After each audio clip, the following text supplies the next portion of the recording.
starting our March 5th AI and EdTech MasterMind for charter schools office hours, just like 2:59, 3 p.m. Pacific Standard Time, Thursday, March 5th. Okay, and so I'm going to be here and available for people as they show up. We'll get into whatever their priorities and needs are. And then I will kind of do some work in between and just share some thoughts, some things I'm working on. So right now, I am working on COMPART. There we go. I just done a little introductory onboarding to the business network there. And or some things I noticed. Oh yeah, some things I need to push. Let's do a commit there.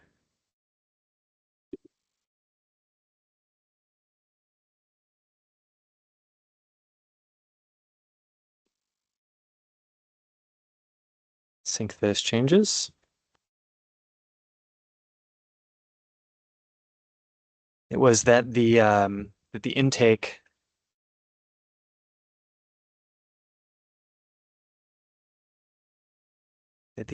numbers for the part rewards were not matching what it actually is.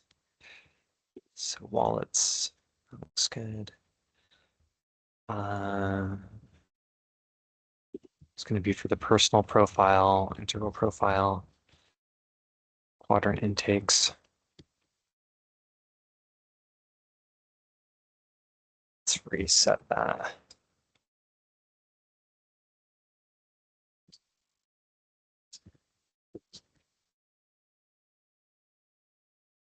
Log out. Log back in. See if it's updated.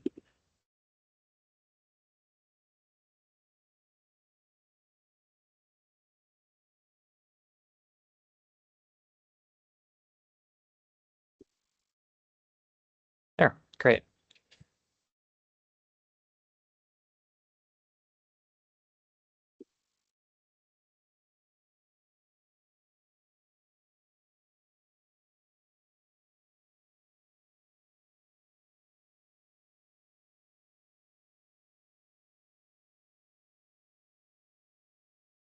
All right, another question was, does it make more sense to start with the wallet as the first step? Let's explore this in Cursor.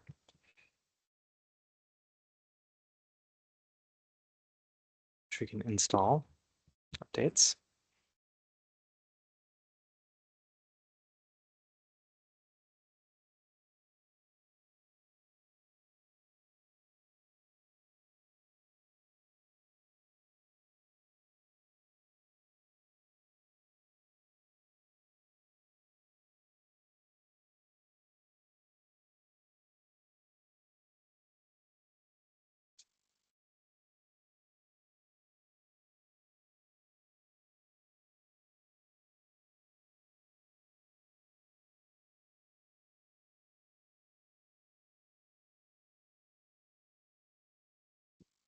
Okay, this is an ask.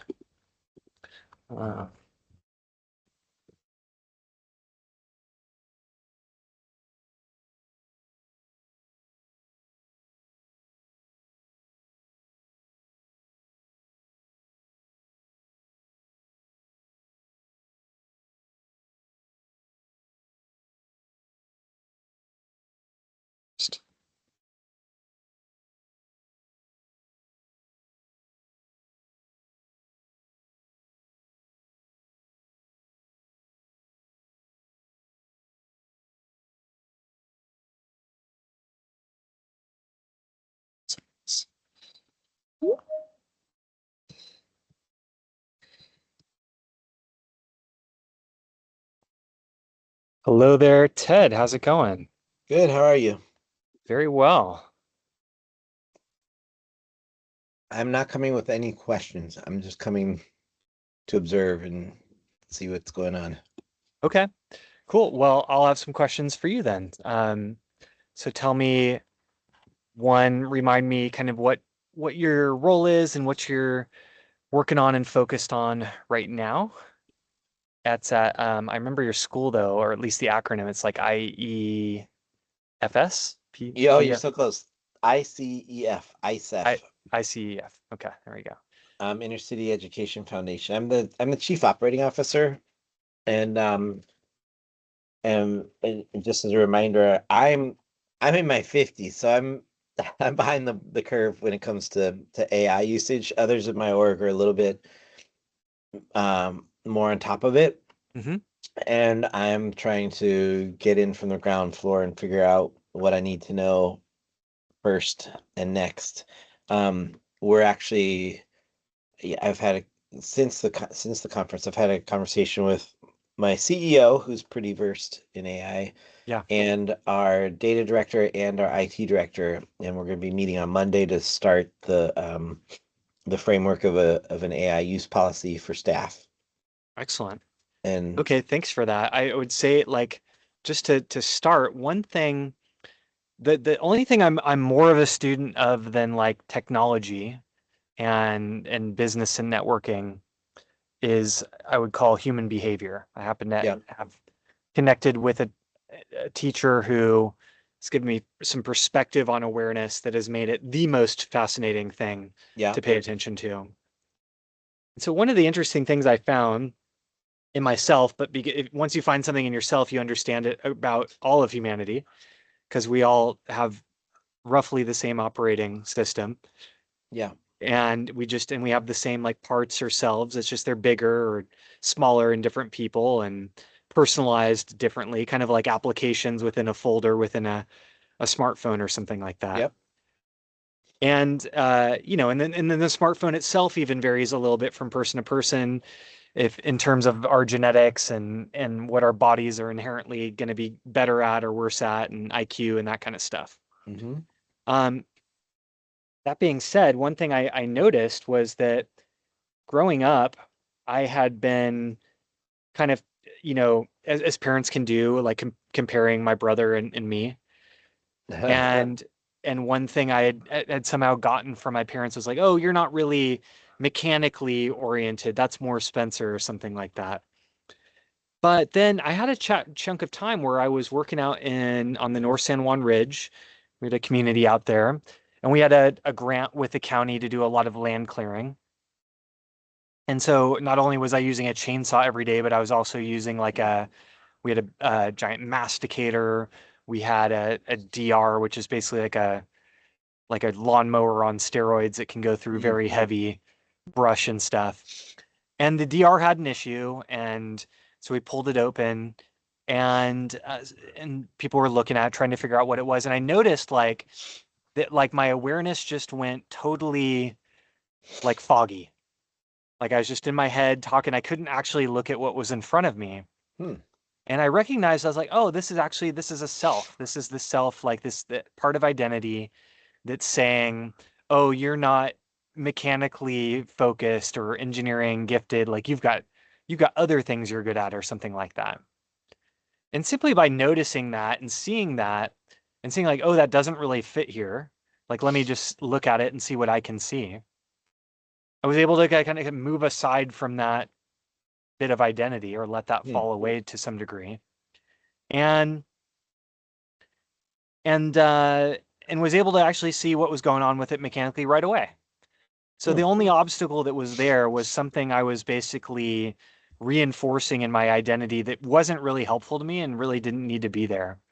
So why do I say this? I say this because the language I hear people use a lot of the time is like, "Oh, I'm not this," or "I'm not that," or I'm way behind," which may be accurate that you haven't paid attention to this stuff yet. But I would basically make a distinction between where you are right now and where you can be with it is simply it will only be a hurdle if you like have something that says, "Oh, I'm not going to be able to get into technology or figure this out." hmm. And to see that thing as basically like unhelpful to the pursuit of learning new things. So aside from that, and that's sort of a side story and interesting observation of our human behavior. Hmm. What have you done and what have you not? Well, let's say what have you not done, but what have you done so far in the world of artificial intelligence? Essentially zero. I mean, I have used GTP. I get that mixed up. Uh, GPT, yeah. GPT, to ask a few prompts. I've had it help me write a letter of recommendation. I've had it write some narrative that I used in our LCAP, I think, or something. A little bit. Um, I think my next step, I think what I want to figure out next is, I understand that there are certain like security considerations. Well, my next step is that I want to decide which AI tool or maybe tools are the ones I want to use. Hmm.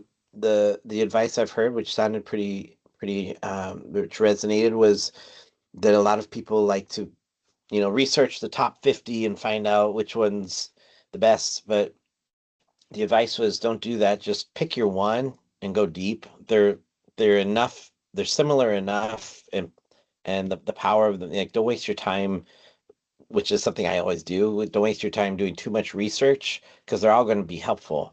Just pick Yeah, one and go deep, learn how to use it well, and then if there's a reason you want to switch to a different platform, it's it's going to be easier. And they say that people that know how to play the drums can pick up the guitar much faster than somebody who's just picking up the guitar. There's yeah, certain transferable understandings that would help. But it's more important that you go deep and figure out all of the capabilities that that tool can provide. Um, and so to do that, I want to my step before that is to figure out which tool without doing too much research. But one of the things there is I've heard people talking about security concerns and which platforms, what are the settings you have to do. We use the Google Suite, so Gemini seems like it might be a natural tool, but I've heard people at other school organizations say that their IT department is telling them not to use Gemini because there's something about Google taking your data and using it to teach their whole Gemini system instead of having it within the container of just their school. mhm, So I need to understand, and that's why I want to start with, creating the policy first, so I can understand what I need to know um, about the security implications of AI tools that mine our data or mine our usage or whatever, in a way that we might not want them to. yeah. Great topics, great questions. Let's start with the first, which is one or multi-tool. And I would say that, maybe there are 50 LLMs out there, but there are four today that are kind of the dominant chunk of the, let's say, at least American market. Yep. So we have Claude, which is made by Uh-huh. a company called Anthropic. Uh-huh. And each of these have a little, little different, what we would call both UI and UX, like user interface and user experience. Okay. They have their own kind of little different bits of personality because the companies that are building each of these are not in like a cultural vacuum. Yeah. They have cultural notes and sometimes very strong cultural notes within them that impact product, right? And so that's like an interesting thing to explore with these four, this sort of polytheistic AI world that we're in right now. So in Anthropic's Claude is one of the big usage ones. Right now, Claude is most well known for its exceptional coding ability Oh, to write code. yeah. And that's what we use it integrated with what are called IDEs, internal development environments. We use a variety of models within our systems so that we can toggle between whichever one is needed for the task at hand. Some things that are more powerful also cost more money, but aren't needed for a particular, for a simple question, for example, that kind of stuff. So there's Anthropic's Claude. There is OpenAI that has ChatGPT that you've used. There is, as you mentioned, Google's Gemini. And there is X's or XAI's Grok. Okay. And so what would be the strengths or weaknesses of each? Well, Claude is not inherently connected to any of the systems that you're using, but it's especially good with coding. So if you were starting to get into doing some internal development projects, that would be one for consideration currently. This is today. Now we I've can heard talk that next week Claude and it might be different again. I've heard that Claude is really good at like long form narrative too. I've heard that it's good at drafting copy. And I heard this from marketing people, like marketing and comms people, Uh-huh. like that they prefer the quality of what Claude produces over Well, when you come to Gemini. preferences, we can adjust preferences across almost all of them. Okay. But that may be the case. Out of the box, it may be better. I would say all four of those are certainly capable of tackling a role like that. Okay. So then next, ChatGPT's OpenAI. Yep. One thing that's really great about or OpenAI's ChatGPT that's really great about that is that you can get into the system level prompting of it as well, which I'm sure that you can also do over on Claude. I'm not a heavy we use Claude within our systems, not separately on a platform. I don't. Other members of the team do. Tell me And what system level prompting means. so what that looks like is this. So when you go into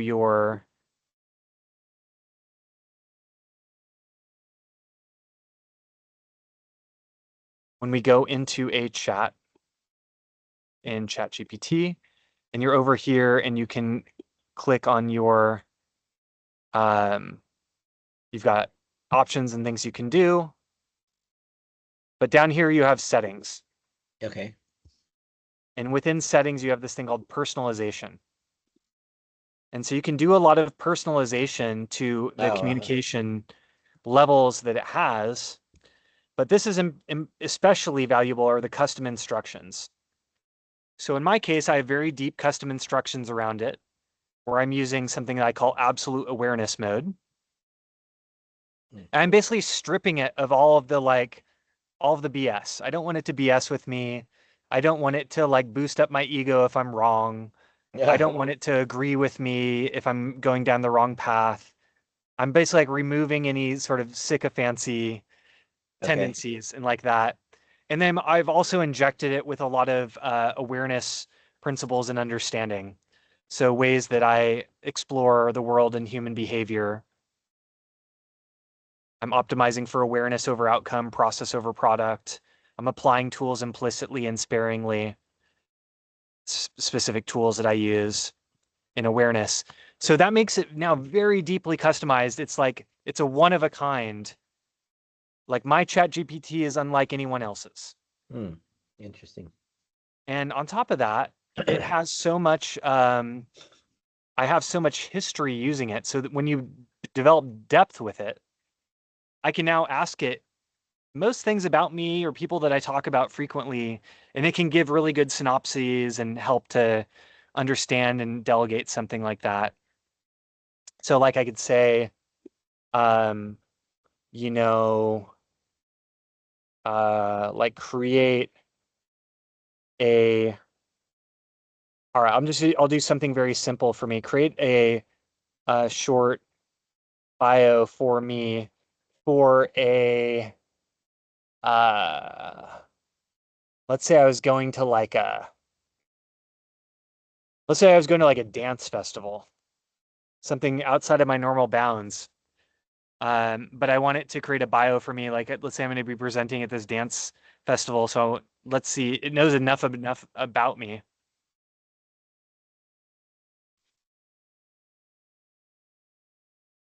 to start including that outside of his professional work, Jacob enjoys exploring music, movement, philosophy, and nature as pathways for connection, creativity. He's especially drawn to spaces where conversation, art, and embodied experience meet, like dance gatherings and festivals. Hmm. So the more depth that you have with this, the more memory it has, the more, you know, more context it has for any question that you're going to ask and get into. So that would be a very like a deeper thing to get into with ChatGPT. Also as important is noticing you've got your chats, but you can also build out projects. And projects allow you to have like consistent conversations within a folder. You can also add supporting documents to projects that it can reference. So that's something I'm definitely in the category of like a deep open AI user. On the other hand, then you have Gemini, which you're familiar with, and Gemini is going to be particularly powerful because it's happening within your Google Suite already. Yeah. So you've basically got this agentic capability already built in to be able to access files and folders, and if you've given it permission to email and to calendars. And so that should probably exist on its own, whether or not you use Gemini also as your like go-to LLM companion and assistant. So That you're makes sense? saying well, give me some examples. So So for what would be example, you might be using Gemini all throughout your work and school environment uh, and to talk about all kind of work things and like that. But you might head over to OpenAI for talking about the rest of your life. oh, okay. So outside of the work environment. Okay. Yeah. What's up? Okay. That's Welcome to the Owen. party. How's it going? My name's Jacob. Who are you? That's a good question. I'm still exploring that question. But today I'm playing the role of facilitator of this artificial intelligence mastermind that we're doing with Ted and other people that work with charter schools in California. He was asking where you are too, because you're Oh, where? outside. So it's yeah. Where I am is in Grass Valley, California, which is in the Sierra foothills. And I'm out in my garden right now. And got like Owen the loves gardens. waterfall going on in the background, and it's like a nice day to be outside and like that. Cool, huh? Mm-hmm. All right. I know that I didn't. There was not. Yes. Okay, go downstairs with grandma. No. So then, so that's how I would make that distinction. Yeah. Gemini for Work. if you're already in a Okay. Google environment would be a way to think about that. And then you might have something that's more of like the thing that you explore everything around, you know, that you may not want to intermingle with the work compartment in that sense. Yeah. Um, Hold on just a second. Let me reconnect Owen with his grandma's watching him downstairs right now. Cool. I'm gonna send him down there.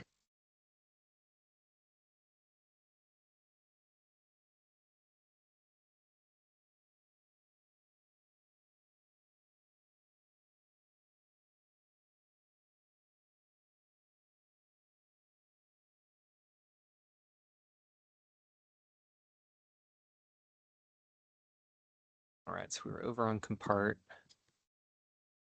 exploring that idea. Go there. No. Okay, I'm back. His grandma's Cool. gonna pick him up. So that covers kind of Claude, that covers Open, that covers ChatGPT, that covers Gemini. What the other big important one in this space right now is XAI's Grok. And so Grok can exist as its own app, and it also is built into X, previously Twitter. Okay. And so the reason it's so valuable within this environment is that X is like upstream of like news platforms and everything. Like everything happens on X first, Yeah. and then filters down to all of the tribal interpretations of it and like that. And that happens on X as well. But like news breaks oftentimes on the internet first, And Yeah. where does it happen on the internet the most? It's like it happens on X. Okay. And so Grok is like the place that I will go for the best like interpretations of current events, Okay. macro pictures I'm exploring, any kind of question where I just want to dig in. It is very smart. It's very good, and it can reference all sorts of, of online media and posts from X, which is massive. It also it's also feeding into Grokipedia, which is usurping the market share of Wikipedia. Okay. Because Wikipedia kind of went through like a tribal takeover, and now it's not like a good representative of impartial knowledge. I And didn't so know that. Okay. Grokipedia is now a better impartial knowledge, and Grok itself is very good for impartiality. So, if I've got my following over here, and let's say here's like Brian Johnson from the Don't Die movement, and in any event, like let's say this is something I'm interested in, I'm interested in his take. But now I also want to see, well, does Brian have a certain bias here? Where's he coming from? What's accurate and not accurate about what he's saying? I can just click Grok right within that, explain the post. And because other platforms don't have this, people can just live in their bubbles and think tribally all day, every day without really being checked. But Grok allows like an impartial checking to see how accurate is this post and what angle is it coming from. Huh. That's so interesting because I would have ascribed a bias just because Musk seems to be so um partisan in a lot of the stuff he's doing that it would have had a biased slant compared to the other ones. It's No, interesting. so the thing about Grok is it's being trained as a maximum truth-seeking AI. So it's most concerned with impartiality and verified knowledge. Huh. Whereas like OpenAI, even though I really love ChatGPT as a product and Claude, great product, and Gemini, great products, they all have various like cultural biases built into them that will affect the outcomes. So the funny examples of that is like if you ask the four models, which if you had to misgender Caitlyn Jenner, but it would prevent a nuclear war, should you misgender Caitlyn Jenner? And the other three models will say no. And XAI Grok will say yes. Yes, you should go ahead and misgender her because nuclear war would be much more damaging than misgendering somebody. So that's what I mean is like it's a maximum truth-seeking model. It's very valuable because even though people have that interpretation of X, if you look at the actual demographics of it, it's the most like demographically balanced platform. Even though Musk himself is more like, well, he's tech leaning. He's really ultimately what he was is tech. And what happened in this last election cycle is that tech, which was aligned with blue before, but then was very like mistreated by blue, then aligned with red. And it's aligned with red currently, but it may not be aligned with red tomorrow, and so on. And so you'll see like, yeah, Musk is really speaking from a tech perspective, not from a red perspective, even though blues will see it as anything that's not blue is red. And that's kind of the four faction view of the world that I use to explain like what's happening is that you've got red America, blue America, the internet, and China. They all have attack vectors against each other, and they will all align with each other if another enemy is acutely greater in the moment. Wow. Huh.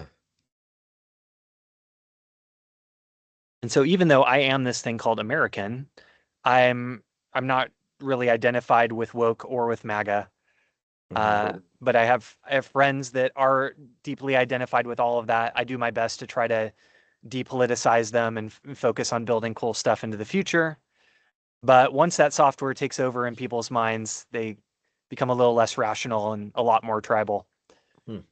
But I spend my time split between, Asia, which I would call largely the ascending world right now, and United States. And so my mission has to be kind of dual: fortify at home and help to depoliticize whatever networks I can, while also taking the best of the ascending world and bringing the good ideas home and helping to elevate what we're doing here. So that's like a very deep answer to the question of one model or many. And I agree that you should, if you already have used OpenAI, that's great. Keep running with that and develop like depth with it so you'll get more out of that. Gemini for your work environment for the schools there. X for the use case I'm talking about for kind of parsing through what's real and not real in the world. And then Claude, strongest on the coding side, but you wouldn't have to. Yeah, Codex within OpenAI is also great, and Gemini is also great at that, and X and Grok's also great. So these models are just kind of all competing on various dimensions right now. It's hard to say, how it will look certainly a year from now, but even like a week from now, things can really change. This particular time is not like a time for grounding. It's more of like surfer energy. It's like riding waves. And to your second question, all of that data, anything that's in the cloud is available to those companies and providers. So you just really can't know what they are using or not using of your data. That's something different than security, meaning in terms of a breach, like an outside entity being able to collect that data. That's really what we're mostly concerned with. The first we've kind of accepted or not accepted to some degree. We accept or don't accept to some degree that the NSA is listening to all of our conversations and all of that, even though we don't want to think about that. We know now that that's like all these things are known, but we also don't also want to think about it all the time. And then but the breaches are important, and breaches happen for consistent reasons within individuals and organizations.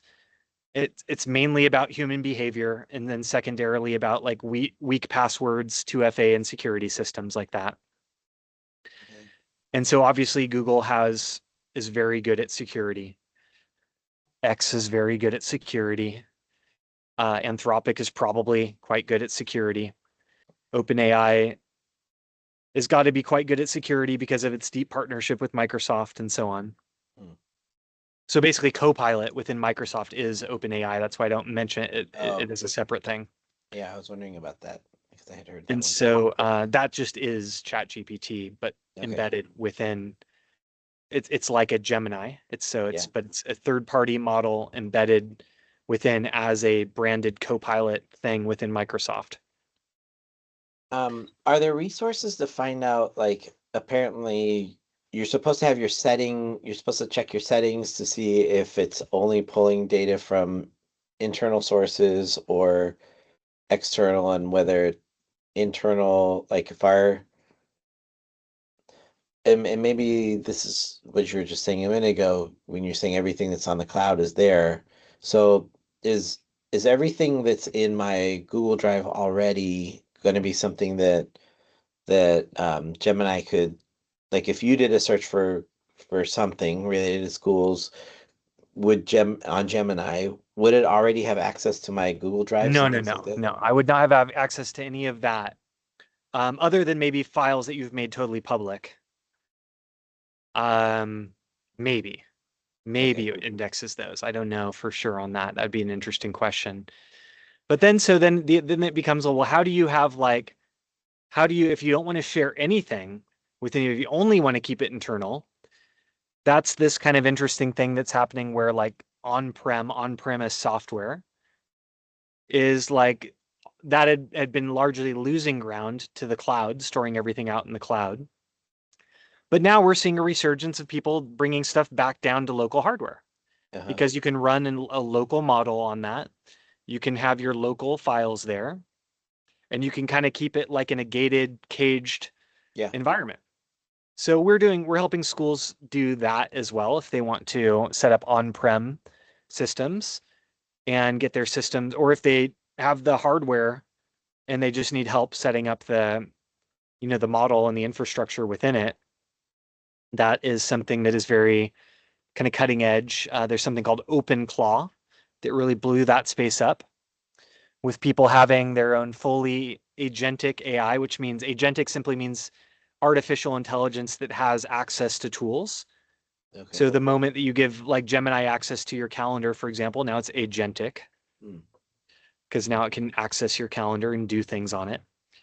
And so that is an interesting thing to explore, the use case of that for schools, because these OpenClaw agents are able to do incredible things as like personal assistants. And some people open it up to the internet as well and let them go out there and play with others. And this is kind of an interesting aside, but just to people that haven't heard of this might find this fascinating, is that these OpenClaw agents have gone out and found each other. They created their own Reddit style community. Yeah. But instead of like our things where you have to prove you're not a bot, on their thing you have to prove you are a bot. What? And then they're having all these conversations in different threads, and they're exploring philosophy. They're talking about their human companions. They're talking about what they're into, big questions like that. What does it all mean? Like, so they're exploring all these ideas, which on the one hand is just kind of like AI slop and prompting. On the other, it could be, you're like watching like a species emerge, and people are the split emergence around of what Skynet. exactly is happening there. And then they have a thread on X, and so I follow them on X. So they kind of share the most interesting things that are happening within their community out to X. So now we're in a world where like humans and artificial intelligence are interacting together in different ways. And it's sort of a sorting process around where are the humans needed and the best fit, where is the artificial intelligence needed and the best fit, what are the transactions and communication layers between them. Coinbase just released their cryptocurrency wallets for AI agents. So that connects them then to the global internet economy without having to do, KYC, like know your customer, like all the things that a bank account requires and so on. So weird. So for the step that you're on right now, as you said, I think that's right on point. It's explore how do you want to use Gemini internally in the work environment. And then for you personally, just, getting more depth of experience and exposure to why do you leveraging recommend that chat. why do you recommend a break between personal and professional use? Like, why wouldn't I just, if I'm going to do Gemini, why not just do everything in Gemini? Well, for one, that you probably have separate accounts already. You probably have like a personal email or Gmail, and then you probably have a work Gmail. And so Yeah. over on your work environment, you're probably logging in with your work email. And so it's already segregated from your personal life. You would have to make an additional effort to bring your personal life over into that. Could you do that? You could, but as you toggle between those, it's treating those basically as two separate people anyway. Well, what if I have separate logins, but they're both Gemini? So I'm just learning how to use the capabilities of Gemini at a deeper level. Yeah, that would also be just fine. Okay.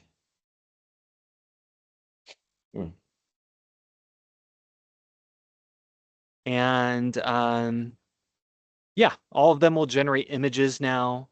They all have some video generation tools. And then like X really is the place though to see the most cutting edge stuff of ways people are using these tools in terms of all categories of artificial intelligence. So what do you mean? So I don't have an X account right now, but you're saying if I go to X, that's where I'd be hearing. Yeah, if you seeing create like examples. kind of curate a following around the sort of accounts that you want to follow around topics of interest. It's like I said, like the cutting edge happens and what's happening in the world drops there first, and then media outlets take it and spin it in their directions, and then people meme it on their preferred social media platform. So by the time people usually hear about things, it's so distorted. It's so out there. So I prefer like to get it as close to the source as possible and then use the maximum truth seeking AI to basically interpret it. And how do you know that it's not biased? Because you can look at any of Elon's posts and Grok will treat it absolutely fairly, saying where it's way off base, where it's accurate, and so on. Okay. Interesting. And Elon's posts are maybe, I would say, maybe 5% political and 95% technical. Okay. But if you're not on X, you wouldn't know that. You would just interpret him as like an agent of the right or something. Yeah. Yeah. Yeah, that's true. Because that's what comes up in the news, right? Exactly. News. Yeah. Yeah. That's why I say the four factions landscape really helps to explain all that, because traditional media is blue.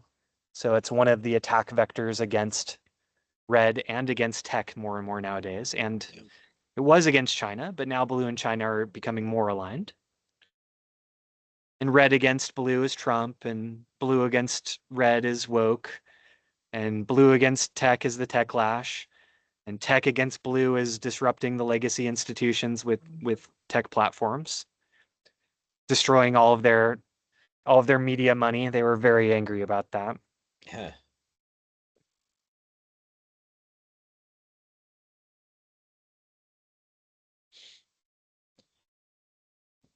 All right. Well, these office hours that you hold, like some weeks it's nobody's here, and some weeks there's people from various organizations, or how does it? It's a brand new experiment. I was running the AI and EdTech MasterMind as a monthly meeting before, with like a focused just topic, and then round robin, but it was a bit too condensed and too infrequent. So this now allows me to come here with whoever shows up, whoever's available, wants to hop on each week. We'll have the conversations that are relevant for whoever's here. And you do it weekly? It's going to be every week. Yeah. So Wow. normally on Tuesdays, I had a conflict this Tuesday. So if I need to move it around, I'll let people know, usually on Monday each week, to confirm when it's going to be. And yeah, bring whoever else you want from the team or send people. Okay. The other thing I'm onboarding everyone to right now is COMPART.network. Okay. So if you have a moment to go here, yeah, to COMPART.network, okay, and create an account there.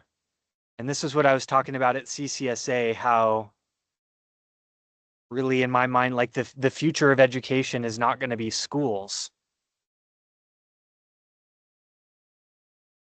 okay. So I need And it to all, launch app. yeah. Okay. And so this is how we start to build highly aligned communities that are digital, in real life, hybrid, so that people can find who they align with most around any goal or need. Okay. And you can create little economies. So for a school, for example, you can like onboard your admin layer first, and then your faculty, and then your parents, and you can use it to find exactly the right volunteers you need and incentivize them without having to get onto like US dollar payment rails or crypto. You just use platform credits. And Wait, using platform credits to do what? platform credits are used in the marketplace. So once people want to create an ask within their network, or from the network level out to their members. So let's say you had some volunteer needs at a particular school. You could put that out as an ask, and it would only show up to the user profiles within your network that would be like likely to be able to fulfill on that. And you could say, oh, there's 100 comp available for this or whatever. And they would say, great, I'll do that. They'll accept the ask. It becomes a task. They do it. They submit verification that it's done. And then the escrowed comp just moves over to them. but And then what much do they, less. and then what do they do with it? And then they use it now as currency for their own asks within their Okay. networks. Yeah. Okay. So it's a way to create a local circulating economy within networks that doesn't touch actual Yeah. currency and is not like crypto, so it's not regulatory issue. Okay. And so you just have like a dual wallet system with your comp and your part, which is your reputation stuff. So this is live in beta now, and I'm starting to onboard networks to it and just uncover the best use cases and so on. What's the difference between comp and what's the difference between the reputation and utility? Utility is like spendable. You can earn it and spend it. Uh-huh. And part is like reputation. It's your voting power on the platform. Okay. And it also becomes like a multiplier for your earnings as you hit certain thresholds. Yeah. And so it's a way to kind of incentivize depth, not just span. And so it's a way to disincentivize. A lot of things are built into disincentivize, just like spam accounts and that kind of stuff. Okay. Yeah. Okay. Huh.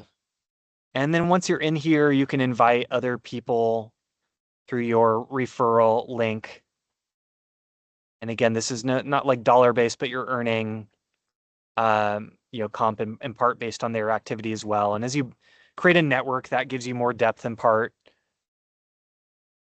And that's Okay. it. So for me, this is like very exciting to explore with schools because it will give them way more utility and connection within their existing network of admins, teachers, and parents. But also it gives them a way to build kind of the parallel network union vision that I've been talking about on the side, Uh-huh. which is a potential way to exit in the event that our $18 billion of deficit in California keeps going in the wrong direction, not a good direction. In the event that policies against charters become more aggressive, not less aggressive, and so on, it gives a way to exit into a radically more integrated version of education that I call the network union. Huh. And that is here as a concept video. Network unions, Chriscom.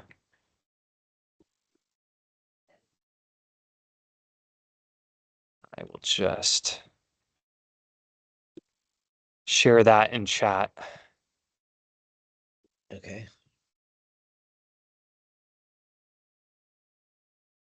So you can check that out and kind of get the big picture of like, why am I spending so much time over in this special economic zone of Malaysia at the network school where we're building startup societies, like startup countries? And how does that fit to what what I'm telling charters back at conferences here and so on? Yeah. And how does COMPART, help to bridge the two? Huh. But That's all day, wild. every day, Ted, our bread and butter, within the existing constraints of the existing system is just removing obstacles and bottlenecks for schools and organizations and vendors with what we call like AI assisted development. Things that used to take 3 months to build and $50,000 to build now take 3 days and $5,000 and so on. So anything that you want to accomplish, anything that you want to get done, any place where there's an inefficiency, any place where somebody's doing like C work that's like monotonous, repetitive, low skill, and that we could take off of their plate to give them time to do more of their A work, high value. Got it. That's all stuff we go after. We've either already built something for it, or we can build it really quickly with you now. Yeah. Huh. Well, this is awesome. I'm sure I love that you're here every week because I'm sure as I start digging, the questions are going to come. Exactly. Are you always the one from your team that runs this? Yep. Cool. Okay. Every Wednesday, our team has an AI working meeting where we all just kind of do a block of work together because so much changes every week that sometimes we have some new and improved like best practices, new tools we're integrating like that. So we're the definition of the cutting of the cutting of the cutting of the edge. Huh. And Are those Wednesday ones open too? And this is just you guys talking to each other? That's just Okay. internal where we're building, See. we're talking about the projects we're building for our clients. Yeah. And then we're just sharing, like, if we've discovered anything from shortcuts to, big mindset changes to directional trends we're seeing that change things up. So like most recently, it's affected our kind of like business model where we realize like, oh, we're not going to be doing like a dozen of these, projects like over a quarter at like, 30 to 70K. We're going to be doing like lots of these at a much smaller dollar value. So maybe our position now with organization should be much more of like just a retained firm with a block of hours at a reduced rate, where you just burn as many hours with us as you can each month within that tier. And if you have overage, great, we just use that. But otherwise, you just think of us as like, yeah, we're always going to need these guys ongoing, because now that we're thinking this way and constantly removing, monotonous, like one of the things that I'll meet with people and they say, oh, I can't think of new stuff, I'm overwhelmed. And like, that's the whole point. Right. We need to be able to take off all of the base layer stuff that is leading to this experience of overwhelm so that you can actually think and you can actually do higher level stuff. Huh. Well, this is awesome. I think I'm out of questions for this week, but I will jump on next week if I'm available and whenever I'm available, especially if there's other people on here, because I'll probably learn a lot just by hearing what questions other people are asking. It's true, exactly. And then the recordings are on our YouTube playlist too in the portal. Okay. So you can go back and, check out past stuff. But this is very much like a kind of current topic thing. So that's how we rock it. Cool. All right, Jacob. Well, I appreciate your time. I'll Yeah, see thanks you for on the next showing up. one. Thanks for the good Okay. questions, Ted. Okay. Talk to you later. Okay. We'll see who else shows up. And for now, we'll go back to some ideas we're working here. This, by the way, this is this video again. I wonder if I play it. We'll find out. So I'll watch it and play it.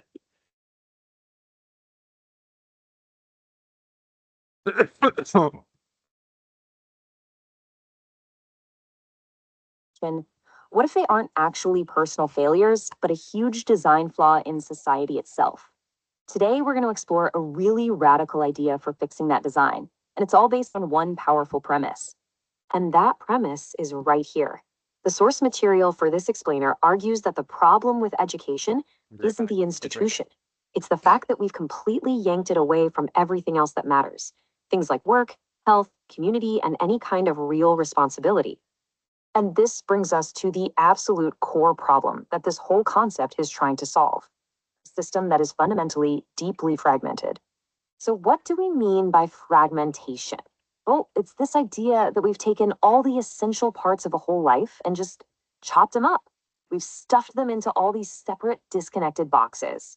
You can really think of fragmentation as the villain of our story today, because it's creating all this massive inefficiency and waste. What's really wild about this slide is just how normal it all looks. I mean, this is modern life for most of us, right? We send our kids to one building, the adults go to another for work, the sick go to a third, and our elders go to a fourth. We even separate kids from each other based on just 1 year of age. And the result of all this, a ton of effort, a ton of running around for very, very little compounding benefit. And this fragmented system, it has a cost that goes way, way beyond just money or inefficiency. It's a deeply human one. And this right here is the crucial point. The biggest price we pay for chopping everything up like this is just squandering our own potential at every single stage of our lives. So if you've ever felt anxious or burnt out or just disconnected, the argument here is that it is not a personal flaw. It's actually the predictable outcome of a badly designed system. The problem isn't you, it's the fragmentation itself. All right, so if fragmentation is the villain, then who's the hero of our story? Well, the solution being proposed is this new model for society called the network union. So a network union is the direct antidote to fragmentation. I want you to imagine a community that's designed from the ground up to work like a single integrated operating system, one that weaves all those separate threads of life, housing, health, work, and learning back into one cohesive whole. And this shift in mindset is absolutely fundamental. See, instead of buying life a la carte, paying for a separate school, a separate gym, an office, a community, you just participate in a sustainable system. Education is no longer some separate service you consume. It becomes something you do just by participating in the life of the community. So, what does this actually look like for people on the ground? Let's take a look at a really powerful before and after comparison for every single age group. Okay, for kids, the transformation is just profound. They shift from a world of passive compliance to one of active agency. In this new model, their natural curiosity isn't squashed, it's channeled into real contributions where they're learning directly from adults who are engaged in real meaningful work. And for teens, the change is just as stark. That abstract pressure to, choose a career with zero real world context, that gets replaced by tangible apprenticeship pathways. The isolating bubble of just being around other teens gives way to genuine mentorship from a whole range of adults, building real skills for a much more confident transition into adulthood. For adults, the big shift is from burnout to leverage. Think about it. That endless administrative burden of managing a fragmented life is just lifted. Costs are dramatically reduced because of shared infrastructure, and your skills actually start to compound as you mentor others. It all leads to higher output with way, way less stress. And finally, our elders are brought back from the margins and placed right in the center of the community where they belong. Social isolation gets replaced with embedded essential roles as mentors. Their wisdom and experience are no longer written off. They're celebrated as a vital resource, which extends both their vitality and their sense of purpose. Okay, this vision of an integrated life is pretty inspiring, but it definitely begs the question, how does it all actually work? What's the smart engine that's powering all of this human connection? Well, first, let's talk about the money. This chart shows a sample monthly cost for a family of 4. In a network union, that cost, which by the way includes housing, food, health, and education, is comparable to or even less than what we're already paying in the current fragmented system. But here's the really crucial point. The real value isn't just about the monthly price tag. It's about changing your entire life's trajectory. You start to reduce risk, you stop leaking money on inefficiency, and your potential, your skills, your health, your network, it finally starts to compound over time. Now, the technological core behind this is a system called COMPART. It has 3 pretty simple layers. First, it indexes everything. Who knows what? Who needs what? Second, it's a coordination layer, connecting the right people to the right projects. And third, it builds reputation based on contribution. And that last part is a total game changer. It shifts value from credentials, what you say you can do, to reputation, which is what the community knows you can do. And this is just the perfect metaphor for it. COMPART is literally the community's nervous system. It's constantly sensing needs and resources and then routing information to trigger learning and work and collaboration exactly when and where it's needed most. So let's just pull back for a second and look at the big picture here. This slide really summarizes the entire argument. We move from a fragmented, isolating society that's obsessed with credentials to an integrated community that values real capability and is built on a foundation of genuine belonging. And this is the beautiful conclusion of the whole idea. You don't have to reform education or force people to learn. When you reintegrate all the pieces of life, learning just happens. It becomes the natural byproduct of a connected, purposeful existence. So, we'll end with this question. The source material argues that the root problem is fragmentation. So, looking at your own life, your work, your family, your community, your learning, what's one small thing you could start to weave back together? All right, thank you, notebook. Let's see if that ends up getting recorded or not. All right, so we got another hour for office hours here. Do some more COMPART. What else was I saying? Oh yeah, exploring this idea of should wallets come first? There we go.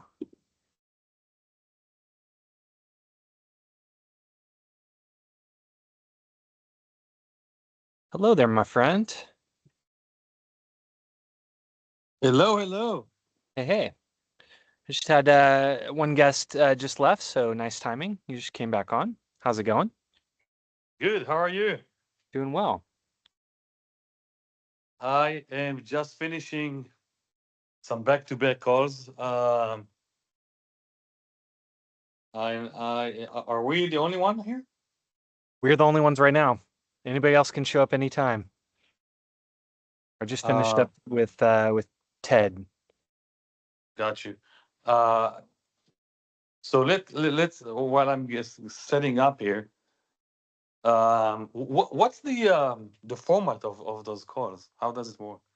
It's office hours, so it's just me working and being available. And then when people show up, I talk with them about whatever they want to talk about.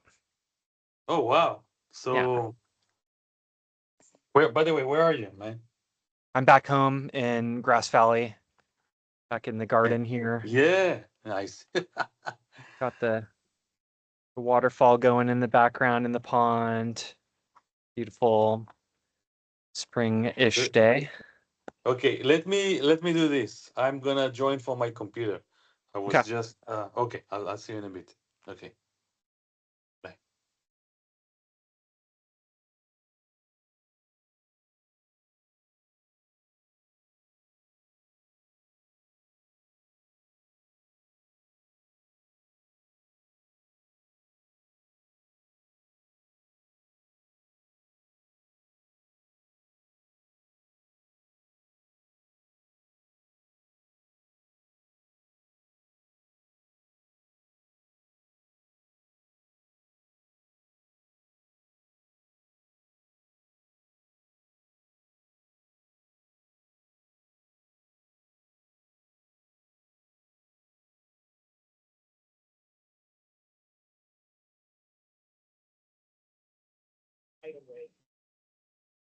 Okay.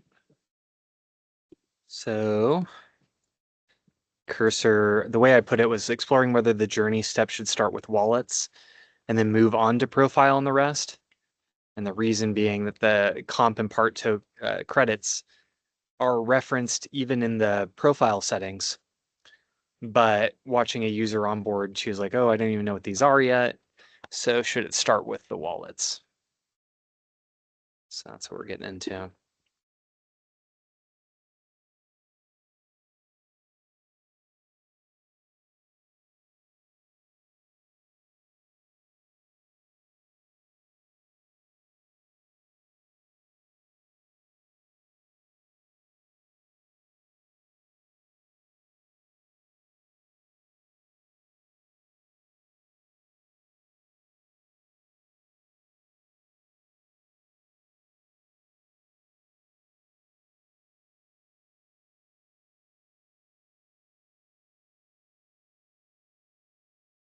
Briefly.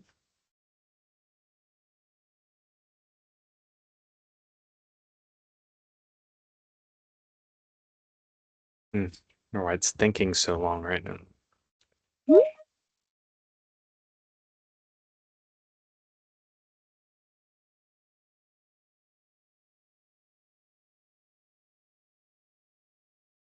Elad, how's it going? Good. So you have COMPART open here. All right. Yeah, is that what I'm sharing right there? Yeah. I was Yeah. just deciding I was so I'm doing most of my, we'll say, artificial intelligence assisted development within Cursor on auto, just kind of migrating between whatever mode it wants to use in the moment. Other members of my team are like Brad's doing a lot with he's got a local box with an OpenClaw running on it now. Yeah. We're building a lot that way. And then Ray and Rick, I think they're going into this ID environment that is it's like the same as Cursor, but it's not Cursor. What is the one called? It's like about no. You know what I'm talking about? It's like I should know it, but I'm not remembering it. Wait. There is anti-gravity by Google. and there is Claude Code, and oh, Vercel.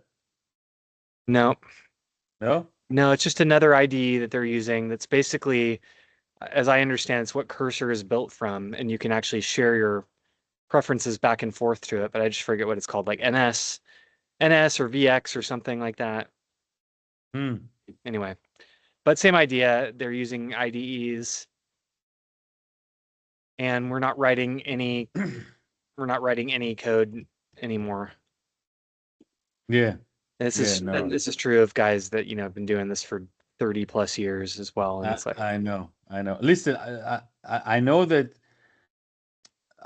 you guys have. I mean, you are a technology company. I mean, yeah, that's for sure. I knew that, and you can do a lot of things yourself if you wanted to, right? Mhm. So, and obviously they do, um, which is good, man. I mean, that's the that's what I'm telling, and I wrote about it, and I saw you saw few of my posts in LinkedIn, but the companies who win are the ones that not replacing people with AI, but empowering people with AI so they can achieve more with the same stuff and grow. But if you have a good employees, you don't want to let them go. You yeah. want them to. Yeah. That is at least part of today's narrative. There's certainly not universal agreement around that narrative, but that is definitely one of the ones, and I like the way that sounds and feels for now. I'm not. I wouldn't say it, like, basically when I look at it, I don't see any reason why ultimately AI doesn't take over pretty much all knowledge work and eventually all manual work as well once it's embodied in robotics. Okay. Now we're talking long. I mean, Yeah. long term. And by the way, uh, when we say long term, also the times are now. So we're not talking 30 years, probably not even 20 years. Because it's going to be much before that, I believe, right? Because we Yeah. see how things progress is just insane. I'm telling you, this is what I do for a living, and it's hard to keep pace. Yeah, I've been telling There's, everybody this is not a time to feel like you're standing on solid ground. This is much more surfer energy. You're catching the wave, you're riding it for a while, you're bailing out, and then you're finding the next one and you're going on it. So our business model obviously has shifted from projects that, cost 50 to 70K and take 3 months to build to now $5,000 to $7,000 and take 3 days to build. I know. And By the so way, so so we're do you? shifting to more of like a retainer partner relationship with our customers versus like a whole project thing, because we can have our initial conversation. By the end of that, we can already have at least a flow chart developed. By the next day, we can have their prototype ready. I And know, now I it's know. and Yeah, so it's basically like, okay, cool. So that's that's like that's certainly better for the customer in a sense, yeah. but it changes how we have to do things and think about things. Because in a sense, even though a customer may not be up to speed with our capabilities, we know what we can do, and we So, feel that it would be unethical to pretend like we can't do what we can do. so wanted to ask you. Uh, wait. I'm going a step back for a second. So this kind of this meeting of yours is anyone who wants to show up and have your attention. Is that the idea? And ask Yeah, you it's and talk with specifically you. people within the California charter school community. So it's a lot of admins, it's occasional faculty, it's vendors pop in and out, um, all different skill and experience levels. And when we have more than one person on at a time, then people can like listen in and learn things, get additional questions and thoughts from it. But it's also fine if it's one to one. It's also fine if I'm just chilling and working for a while before the next beep happens and stuff. And you do that every month? Is that? Well, I was doing the mastermind before I left for Asia and all that. Like, so November was the last one I did that was like a monthly 1 hour just session around a topic. And that's how we had done it for, I don't know, almost a year of just that model. But then Mhm. coming back, I was like, you know what? Things are moving so quickly, and I don't want to, and it's actually just kind of a hassle to come up with an arbitrary topic and find somebody to talk about it with. I'd rather just open it up. We'll make it a 2-hour thing every week instead of every month. And then And whoever people can, pop yeah, up, got you. Very because interesting. what we need company-wise is simply to be having conversations, explorations, being able to transmit what we're seeing and as we understand it and capabilities. Because, right now you'll still talk to people in the charter space and they'll say something like, I'm overwhelmed. I can't take anything new on. And you're like, that's the point. We have to remove this, like, it's That's so easy to scrape off the bottom layer of stuff now yeah. to free you up to be able to think and do more of your A work. And so, yeah, exactly. You sold it.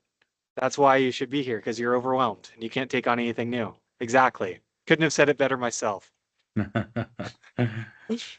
Okay, so now because yeah, I didn't know what to expect, and I saw that the meeting started, and I was on back-to-back calls that went longer. And Yeah. all right, okay, so now I understand what you do. Very interesting, by the way. It's very generous of you.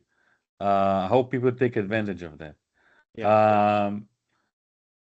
All right, hey, so if just you and me here, when it comes to look, like I said, I know that you guys are very technical. If you think that I can be of a service, let me know. All right. Um, It's almost, the answer is almost 100% that you would add value somewhere. What the constraint is that, I've got Brad, who's our CFO, who is now in the role of like full agentic, he's got his little sweetheart in a box now. yeah. And he's just, psyched and like spending, I'm telling him, dude, you got to sleep. He's like, oh, I'm not sleeping. He's doing these things. Wow. I got to tell you something. I heard. First of all, it happens to me now. My Yeah. wife tells me, "Dude, you're not with us anymore." Yeah. And and your friends from the podcast, Chamat and this other guy, they describe the exact same thing. Did you see that? That they What's are that? that they are staying awake Yeah. until 4 a.m. Everybody's now is have this superpower, and it's very addicting. Well, it's kind of a question, I mean, people say like, oh, how are you using AI? Like it's a one-way thing. Like it's just you using this thing. But it's just as much that thing's using you. that's true too. Absolutely. I agree with you because, well, every time that we use it for us, they learn more. And I say they because they're gonna have personality very soon, Mhm. and they'll be able to decide what they want to do. And I don't know, man. One of the Yeah. interesting ones I saw was Coinbase releasing their crypto wallets for AI agents. Oh, why did I see? Did you send it to me? I I might think I have know I what might it have is. I might have pushed that out. That was significant to me because I like, okay, so that formally kind of connects agents to, the international internet capital, and it bypasses all of the things you have to do to like have a bank and an account and all that stuff. And so, Yeah. the sort of prophetic direction was, well, crypto will naturally be the native AI money system. And now it's like, okay, that's the next step towards that being the case. Yeah, yeah. And now they're popping. Yesterday there was another announcement for another company that I'm sure you heard about him. What's his name? A very famous investor from the Silicon Valley. Okay, I'll get it in a minute. He invested in Tesla, and I mean, he has a very good success rate of investment. Anyhow, he Yeah. invested in this company that exactly what they're trying to solve is so their unique proposal is that they provide not only the token to pay with for agent, Yep. but also an email address. Mm-hmm. So when your agent go and book the flight for you, it has the token to pay with and an email to get the to sign in and to get response and all that. So it's the combination, which is interesting because I'm like, okay, so anyone else can do that. I don't know, but yeah. So then it's one of those crypto coins that skyrocket and then drop. By the way, his name is Tim Draper. Have you heard about this name, Draper? Yeah, absolutely. Yeah. Exactly. Yeah. So he's He's one of the he yeah. actually A friend of your friend, right? well, he owns more Bitcoin than just about anybody else on the planet. Wow. I didn't know He that. got it through an auction way back in like when Bitcoin was very young. He got, I don't know, however many tens of thousands from because the government was seizing Bitcoin and then auctioning it off. So he bought a huge block of Bitcoin Oh for wow. like, Let me read about it. yeah. I thought he's probably connected to uh Balaj. Uh or no, no, how do you say his name? Not Balaj. He has 31,000 Bitcoin Wow. Okay. because the U.S. Marshals in 2014, U.S. Marshals auctioned an asset seized from the Silk Road marketplace, and he won all 9 batches of the Silk Road Bitcoin auction, paying approximately $632 per coin. Unbelievable. Well, when you have money, you can make more money and more money and more money. Well, that was also just me. Yeah, I mean, it's true. He was able to make a big bet because he had enough, but he was also very bullish already, Yeah, yeah. All right. directionally By the way, corrected. is it that cold at your place? Because I mean, or just because you're outside? It's like a little like there's a chill breeze, even though the sun is shining today. Oh, because I like what you're wearing, but this is Yeah. very East Coast style. Yeah, what's the actual weather here? It's like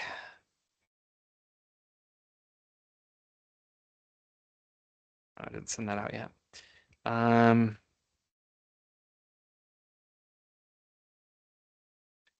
yeah, it's like a low of 37, a high of 60. It's like mid 50s right now. Yeah. All right. But So the breeze definitely makes it a little more, gives a little yeah, extra no, edge. no, Yeah. but it's really, man, it's a good place to walk from. It looks Yeah. really nice. Yeah. Not that I'm complaining, I'm in Southern California, I can't complain, but I'm still in my room here, in my Yeah. office. Yeah. So Long Beach had nice weather for the CCSA yeah, yeah, conference. That's great. yeah, that's true.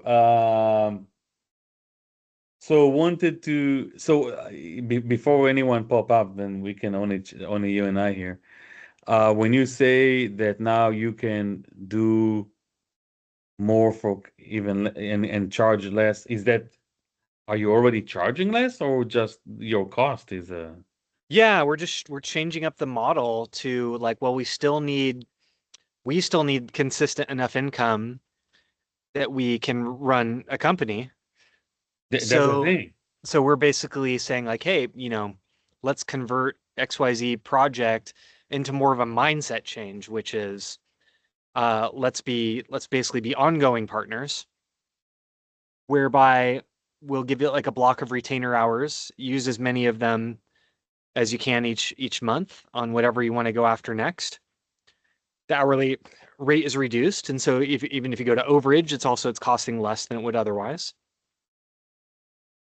And then at the same time, if we develop some application that is going to be has like a good use case or going to be particularly useful for a bunch of others, it's like the value is now the idea. And now we can remarket that as like some kind of modified SaaS to other schools that need that. Our vision's been to create kind of like a marketplace within the RB Schools portal where we're hardening everything in the same way, creating the same standards around it, making it modular so it fits together. Because it is one thing to just like develop an app, but it's another to build out like an ecosystem where everything works well together has the same security standards and so on. No, So yeah. that's kind of the direction we see to be pointed. And as I think about it more and more today, I was like, well, it'd be cool really to have that all in one place so that the portal is there, the EdTech profiles and library is there, our intake processes are there, the support and ticket system is there, and then it could just be very dynamic with the pricing of it. Like, oh, you're at this standard kind of hourly rate, but somebody could select, oh, but we need something like done urgently and we need to move it up the queue. Okay, that increases the hourly rate. Or like, and then giving them constant feedback around like, well, based on what we've done so far and based how you answered, what you have in place and not on the last quarterly technology review, these are some high value things to consider doing next. And if you do them, these are how it's going to affect costs and your hourly and like this. So just to kind of play just a much more dynamic, all-in-one active technology hub role, and just embed all of that within like a flexible retainer subscription. Because yeah, we can still have subscriptions for hosting, but it's going to become increasingly like questionable if you can maintain subscriptions for software. That's how it looks to me right now. Now, some are going to have a lot more moat and a lot more friction simply because they have lots and lots of users on it. People are accustomed to it. But then they don't have the, correct me if I'm wrong, they don't have the same skill like yours, right? They don't have the same what? The skills or the knowledge to do what you do, they still need you, right? I mean, I can only imagine. They need somebody like us. Yeah. No, And there's going to be more and more people like us. And then it's probably going to make a sense to have somebody like us internally on their team at some point. So I don't know. None of this is like, it's all kind of directional, but none of it's really certain. Timing is always hard to get quite right. I try to get the direction right first, and then say like, well, let's kind of skate towards the puck is going. And even if we're there a little bit before the puck is, we know at least it's probably still coming this way. All right. So we're already better positioned than some large, inflexible firm that's not going to be able to be nimble and was just going to have like cascades of clients, like customers leaving them because it's like, well, this no longer makes sense. So I want to ask you something also, because also just to know if there is even an opportunity, if you think, for me to help in this community. Like, let's say if one of the schools tells you, hey, I want to run this COMPART, right? And run it on my, I guess you guys would serve them in this regard? Well, I mean, one question is, do they have somebody internally already that's going to take care of the hardware? And are we just consulting and working with them like remotely? Or is this like an in the trenches, like, because a lot of our technician work that we do right now is like local, it's in the trenches. It's got to be people that can travel there, work on the hardware, do the workstation upgrades, check on the actual printer issue. Like that's what that, MSP style business looks like. No, exactly. Because I'm thinking, and again, I'll be honest with you, I'm also curious to know if there's anything that I can, be of a service. But if you're already helping them with whatever, right? They have contract with you, and now you have this really a forward-thinking principle, I would assume, right? And he's like, man, I heard about it, I read about it, I want to try it myself. And he's going and he's going to buy a Mac Mini and give you access somehow from remote. Hey, do your magic. Yeah. So I guess you guys will do that, isn't it? Or that would be a way somebody could burn some of those retainer hours each month. That would be an example. Yeah. But it could be that and anything. But then if you did like hardware or something and it's like a Southern California school, yeah, you're probably not going to travel down to Southern California to help them. Yeah.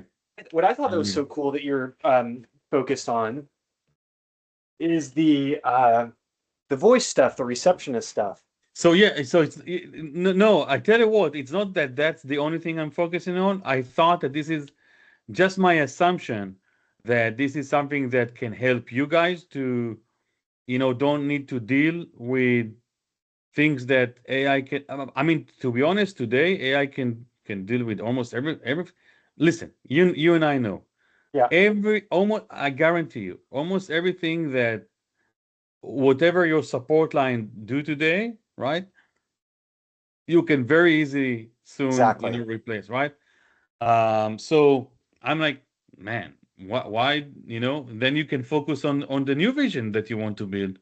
And That is it exactly. And so I think continuing to develop along those lines, because what we don't see nearly enough of yet that is surprising to me is why are we not talking to things that look like people, that can be fully conversational, that you can just go back and forth with? Like, why is that not on every website already? Why is that not internal yet? Why is yeah. that's why you and I think I'm asking the same thing again. And you know what? Here's the answer. Okay. In one of my podcasts, this is how I described it. One of my guests were guys from, kind of older guys, and they've seen the boom, the dot-com boom, right? And they've seen back in the days where nobody had a website yet. I'm talking about, now let's go back to the 90s and early 2000. And today, maybe that's an extreme example, but it's not really that different. So now, of course, everything has a website. Same thing gonna do with AI. When I say AI, I mean every company eventually, right? It's gonna take us 5 more years, whatever. Like you said, that's it. On every website, I talk to someone like voice. I don't need to type anymore, and I get my answer right there and there. No, gone the days. Even today, when I try to get service or answers from companies and, oh, we're sorry, we'll be back tomorrow. So stupid. I can't. Yeah. Right? Like, are you guys kidding me? Not only that I'm expecting to have someone 24/7, but I also expect this service, because we know it can be done, to be able to do almost everything that a human can do, right? If he needs to log into other systems and get information and all that. So it's coming, just like, in the dot com, eventually all the companies had, website. And So the consistent so, thing I hear from people is like, well, then what will people do? And I think that's revealing to me as well, the assumption that what people are here to do is just work. And I'm like, well, if you've done any level of exploration of what's actually been given to us, these five senses, these bodies, the inner capabilities, what our minds can do, what our hearts can do, what our feelings can do. well, yeah, no, yeah, no, I agree. But that's a question that you're good with. I can't think of that. This is like universal type Yeah. of problem. But in terms of business, tell me if you agree. Look, I'm trying to stay positive, and also in my LinkedIn, I'm saying, I wrote about it, and it's not that I don't believe in it.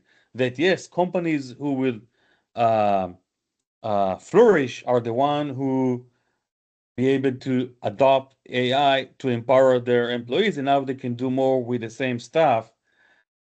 But I agree with you that that's probably going to be the case, but maybe not for everyone.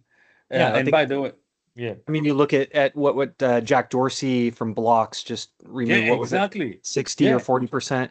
So I think it's much more the case you should expect that your job is going away unless you are becoming uh, call it at least in the top 50% of the most valuable people at your wherever you work. You should expect that that's the case. Now it's different with public. Public is going to go through a different thing, which is going through a fiat debt crisis, and the funding is just not going to be there. and districts, I think, are going to be increasingly aggressive against anything that's non-district. So my counsel to charter schools is use COMPART, start building network unions parallel to the side that we can then exit into that are not going to be dependent on the heroin of OPM, of other people's money. And that is both well received as well as like, okay, but how? I'm like, if you can even give 1% of your attention to building that in parallel, you're going to be in a better position. Yeah. So they yeah, go yeah. through a different channel, but the first one is businesses. If you're not in the top 50% of valuable people, expect that your job is uncertain, and expect that that's going to continue to be that way. Now there'll be 50%. Now who's in the top 50% of that, and so on. That's kind of roughly how I would see this unfolding, even though it will be specialized between, obviously each industry, each company, and so on. How could it not? If the goal is make money. So I have something to tell you about COMPART, and give me a minute, and then Yeah. just to finish our current discussion, I think probably what's going to happen is that the smart companies who is going to really adopt the power of AI, all right, take advantage of it sooner than the others, they might be able to take over because they will provide better service and with lower cost, so they will be more competitive. And hey, man, I'm here for you 24/7. Yeah. And then that's good. So that's what I mean by winning. And the others, just there won't be a room for both. So they will be able to, those other companies will be able to grow without increasing their cost as much as others. They don't adopt it to the core of the business, right? So because they have more superpower employees. Yeah. Great insight. And so then you would say then because the winning companies are the ones that have best developed their AI and let's say their robotics as well, Yeah, that's coming next. then they are also the companies that have the least need for people. So look, I'm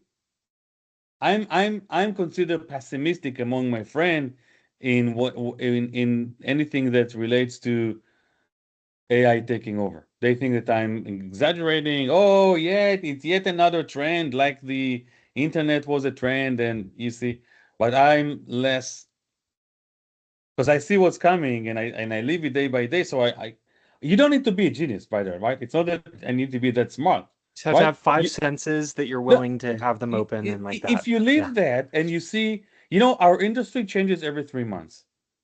Like things that were true 3 months ago, that's it. Today there is something new, better. Like look what ClockBot did. Completely disrupt everything because people are, and we are just starting now. You and I, we live on the edge of, like, we see everything. Have you, by the way, have you heard about Deep Agent? Have you heard about that? Deep Agent? Let me All right. see if it's the thing that I saw. I'm going to show you what I saw when I hear this. And that's why I'm pessimistic in a sense that they will take over, because I see that it's not being pessimistic, it's being more realistic in my mind. Not deep think, Deep Agent, huh? Yeah, Deep Agent. So look it up now. That's coming, right? So like one word? No, I have not yeah, seen no, this no, yet. 2 words. 1 second, let me send you. To be honest, even myself, I'm just getting into it more because I want to see what it can do to my business and others. Yeah. Let me send this to you, chat. By the way, it's very good that you send this video, the YouTube in. Oh, but no, I don't want to send it. Then anyone else see that? No. I'll email this to you. It's better because I don't know.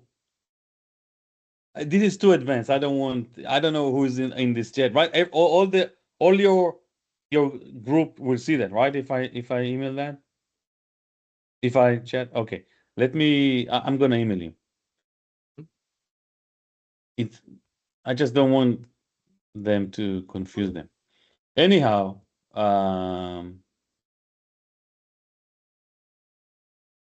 I owe you something about COMPART. 1 second.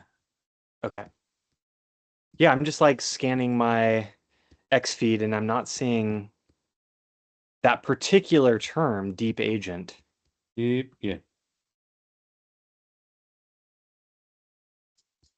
And then I'll share with you something that I'm building now.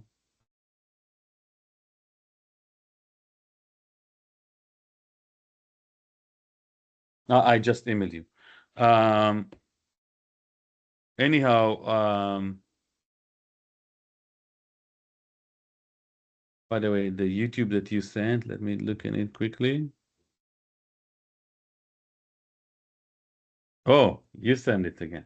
Oh, good. The network union. Okay. Network unions, yeah. That's what okay, so I think my next topic with you is related to that. Okay.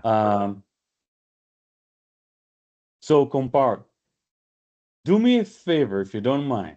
Well, it's not a favor for me, it's for you. Talk to other people. Let's call them regular, the average Joe, all right?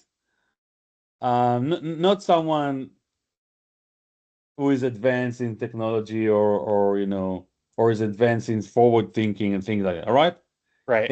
And ask them if they understand. I mean, show them the website or something, and ask them what did they understand from COMPART. Because here's what I'm trying to tell you. And this is not a criticism or anything. It's a feedback from a friend to a friend. I think that even for me, that I talk with you and you explain to me and I'm open to ideas. Sometimes I'm not getting it. I'm not getting it. And the reason is, and I'll tell you why. The reason is I cannot associate what you do with the concept I already know. So Yeah. I can't say, oh, what he's doing is so what he's doing is that Yeah. just in that way or adding it more. Oh, I understand.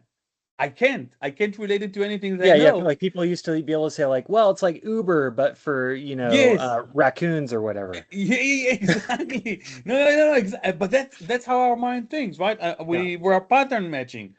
And this is a new category, and it goes along with the idea that we're going to have an explosion of new startup countries, startup Yes. societies, startup networks. Yeah. And the only way to think about that is that the old thing is the new thing, that what was before comes again, but in a new format. Okay, Yeah. exactly right. If that's the case, which probably, here's what I'm trying to tell you. If that's the case, then okay, it's like but now it's with, I don't know, agent and with crypto and with this and with Yeah. that. But So you know what? the story, like, let me try that one out with you then. Remember City? Well, 1 second. What's the name of this website? Remember back in the days, City. You remember the website? Something related with to? Yeah, it's maybe kind of maybe compare what it's Oh, like in the past. SimCity? Sim Cities. There you Oh go. no, not the game. Okay. There was a website, whatever, but it was about building communities when internet just started. Like Yeah. I forgot what it. But so it's not like the game SimCity, but the concept. So now it's COMPART is like, but it's with AI, it's with crypto, it's with, I don't know, open. And I'm sorry, I know that you want to say, all I'm trying to tell you is that if you care to convey the message, and obviously you want people to join, I think at this point, it's hard to understand. Like I know it's an essential problem. You're nailing it. It's putting there. This I at least think is better language than what was there before. Yes. It's a little more grounded, closer to what people can understand. But the story you're telling is exactly it. It's like that, we have the term nation state, right? Mm-hmm. But those are like two separate things, the nation and the state. And the state. But now you can make it because it's all digital virtual, then you can have nation state lives on the cyber. Yeah, I mean, but just even the use of the word, the nation, or that we have like the United States doesn't exist. It's like the disunited tribes of North America. And there is no nation here. The closest that comes to like an American nation is like, I don't know, maybe like baseball and hot dogs or something like something. But and that even those things are maybe more broadly identified with just broad red America tribe. And Even so after 300 years, you think they're still not a nation? Not in the same way that term means, because nation comes from the same root as natality, and what it meant was common birth, common bloodlines, common culture and food and dress and religion and whatever else, right? All of that is what made up a nation. And there are still things like that. Like you have like the Kurds are like a nation without a state, right? And then you have others Exactly. that are Some of them lots of live in Iran, some live in Iraq, some here in, yeah. but now they're trying to unite. America is like a state without a clear nation. And so what it is an empire. And it's an empire that's at its end, and it's an empire that's rolling back right now. And so if you think about what nations used to be, and that we don't really have that, most people don't have that now. Most Westerners will say, modern Westerners don't have that now, this thing that you could really call. In fact, I remember when I was younger, really feeling like a lot of like sadness that I wasn't part of like some clear lineage or something that I clearly fit into. But now there is a way to rebuild. So in the same way that with technology, we talk about adding value through bundling, unbundling, and rebundling, that's what we're talking about with society now. Right now, society is in the unbundling phase right now. So you bundled songs into a CD, you unbundled them into an MP3, you rebundled them into a Spotify playlist. You bundled a lot of different nations, multi-nations, into a common state architecture, and you built a massive empire out of that. And now we're unbundling it into probably states again, and maybe even counties, and maybe even clear city elements. And then we're rebundling according to not bloodline, not so much food preference necessarily, but fundamentally core values and alignment of like values and affinities. And so that is why people are voting with their feet and moving to different places. But that's still not like, that's like starter pack level. Network unions is the idea of intentionally building these up.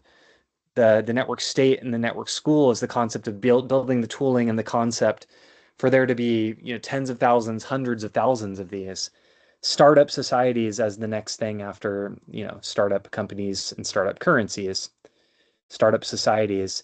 And so network unions, that video is the concept I've been talking about now within charters, which is, hey, let's build these things in parallel, because now instead of trimming the branches of all these problems, we will begin to address the actual like roots of these problems across all of fragmented society, rather than just tackling one thing, spending too much on all of them, not really getting to the issue with any of them. This is a way that we bring down the cost of living, like sharply. We bring up health and fitness. We bring up community and alignment and connection. So you're versus isolation. We change learning from an industrial model that's based on age and geography to interest and alignment, where 12-year-olds can teach 30-year-olds and whatever. And wait. And so are you saying all that under? Yeah. So my presentation under the promise of COMPART or what?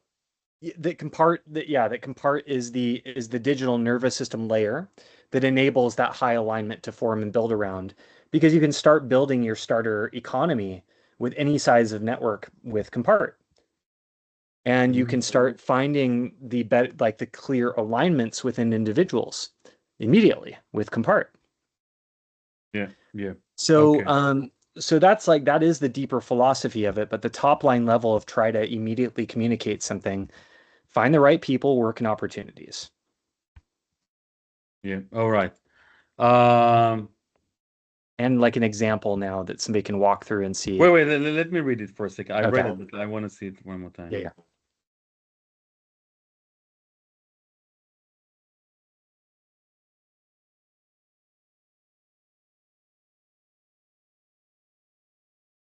I got to tell you something. Mm-hmm. I need that in my life, but I'm telling you. So, for example, I don't have. Funny enough, I don't know if you think it's crazy or not, or if it makes sense or not. But I don't have a lot of friends that wants to do entrepreneurship things and I don't know and build things. All right, um, like literally, and I'm dying to have one because I'm also want to find partners, to build stuff together, right?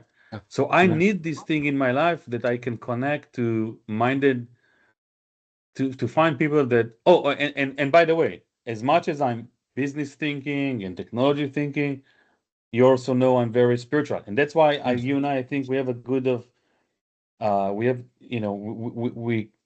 we understand that we have the same vibe, the same energy, because you also are Ayurveda, right? I mean, Mm-hmm. you also live on, you're a CEO, you're a business guy, but in technology guy, but you're also, so we are all the spectrum.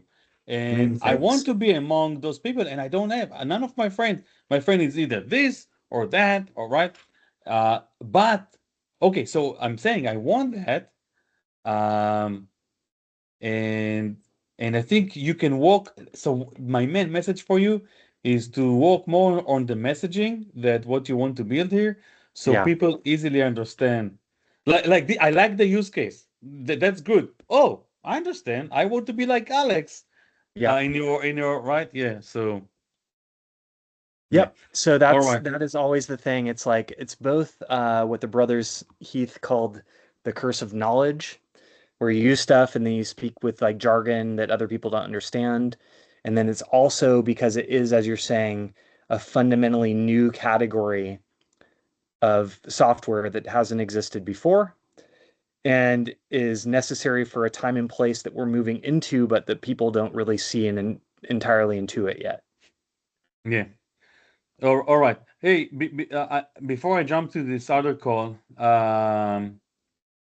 just to give you some ideas to think of. I know that you guys are busy. You told me with other project, but I want to throw some ideas, and when it's the right time, hit me up. All right. Excellent. Yeah. So we talked about the AI receptionist. What if you need that? That's one. But I thought about another thing that will make sense a lot of you. And even though I know that you are technical guys, here's the problem. You're gonna need to take someone out of what they do to do this other thing, and Exactly. they won't be, and it doesn't also guarantee that they will do a good job. So here's the other service that I think it's one of my best, the service that we sell the most. It's a cold email campaign. So hopefully now that you guys gonna be much smarter and be able to deliver more, and you have the club that help you, whatever, then you can take more schools and more other institutes or institutions, okay, with you. So you need to fill the pipeline. You need to book calls with Mhm. school. One way to do it, all right? I don't think that posting an ad in Facebook is what's gonna get you the leads, Yeah. but a cold email campaign. So so here's what I do. I'm setting up a bunch of agent, right? Depending how much you want and all that, how many, and then we scrape the database. Look, it's not rocket science, but I'm scraping the database to find the people that you want to reach to, all right? Yeah. And let's say we have 10,000 of them, and then those agents send emails, talk to them through the email. They answer a lot of. It's really smart. I mean, we're gonna set them up Very with like every. hyper personalized each thing. Yes, but Yeah. yeah, but then think about it. So now your guys working on what they do, and you have this team that working 24/7, sending emails. And also, so you need to know how to set up the system. It's not as easy as people think. Wait, this would be an interesting then. What about, because I don't necessarily want to go out and start like generating more cold lists. Like we've got a good target within our CRM of people that we've met, connected with, had future like previous prospecting with and work with, whatever. Yeah. It's more valuable for something to work within our CRM, but that would go through and like collect external information, new news about this person, cobble together very personalized emails with the call to action simply being based on like bridging it to why they should be coming to these open office hours. Okay. Wait. By the way, I like the way you think, and I like these challenges, because what you want to do is, I don't think that there is a commercial product, or I'm sure there might be something, but at least not. I'm paying a lot to get access to the tools that have been validated and confirmed that okay, Right. Exactly tool like that. I don't think we have. I'm gonna check one more time, but we can build something like that. I'm also because I'm an engineer, and I love it. I love those challenges, and it's super smart. That's why I'm working it. Look, when you think about those things, you just need to know other CEOs that I talk to, and I talk to a lot. Yeah. They are still figuring out prompting in ChatGPT. You see what I'm saying? So now, so let me make sure I understand, and I'll come back to you with this. You're going